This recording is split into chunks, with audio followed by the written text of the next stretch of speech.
My sister humiliated me at her wedding, making me wear an ugly dress and telling everyone I'm the forever single one. When she got pregnant and her husband left, I revealed I'd been dating her ex for months, and we just bought her dream house. It started with my sister Catherine's wedding last year. Growing up, Catherine was always the perfect one in our family. You know the type, homecoming queen, straight A's, never awkward even during puberty. Meanwhile, I was just me. Not ugly, not unsuccessful, just average. The kind of person who blends into the background at parties. Catherine never let me forget this difference between us, but in subtle ways that made me sound crazy if I ever complained about it. When she got engaged to Jaden, I was genuinely happy for her. He seemed like a great guy, kind, funny, and he actually made an effort to include me in conversations at family gatherings, unlike Catherine's previous boyfriends. I really thought I'd be her maid of honor. I mean, we're sisters, right? Wrong. She chose her best friend Lucia instead, making me just another bridesmaid. Whatever, I could handle that. But then came the dress situation. Catherine picked these horrific mustard yellow bridesmaid dresses that looked like something from a 1970s curtain catalog. Here's the kicker. Everyone else got custom alterations that somehow transformed their dresses into actually decent-looking outfits. Mine? Catherine insisted it was perfect as is, despite being 2 sizes too big and making me look like Big Bird at a funeral. When I offered to pay for alterations myself, she said it would ruin her vision. I later found out she'd secretly told the seamstress not to alter my dress, even if I came in.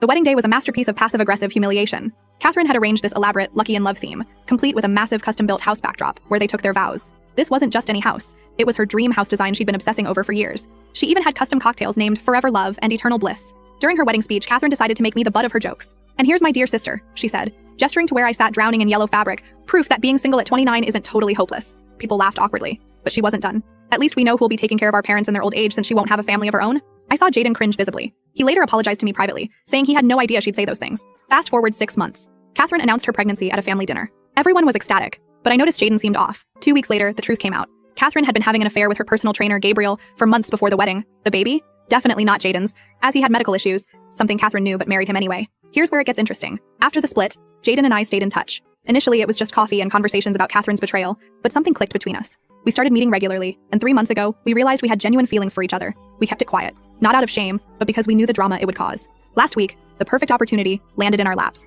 Remember that dream house design Catherine was obsessed with? The one she used as her wedding backdrop? It came on the market. Jaden and I weren't even looking for it specifically, but when we saw it, we knew. We made an offer immediately and closed the deal within days. Yesterday, our cousin Vivian saw us moving in and predictably told Catherine. She showed up at our door in full meltdown mode, mascara running down her face. "How could you?" she screamed. "You've always been jealous of me." Then she dropped the bomb that she'd lost the baby. Apparently, Gabriel ghosted her when she told him about the pregnancy, and that seeing us in her dream house was killing her. Our family is divided. Mom thinks I'm cruel for stealing Catherine's ex and dream house. Dad secretly told me he's proud I finally stood up for myself, though he wishes I'd done it differently. Our brother Isaac just keeps sending me laughing emojis. Here's the thing. I didn't plan any of this as revenge. Jaden and I genuinely fell in love, and the house really was a coincidence. Okay, maybe I felt a little satisfaction when we got it. But watching Catherine's perfect facade crumble while I found genuine happiness? That's better than any revenge I could have planned. Oh, and those wedding photos Catherine loved to post on social media? The ones where she's posing in front of her dream house backdrop? They keep popping up in her memories. Only now Jaden and I are actually living in that house.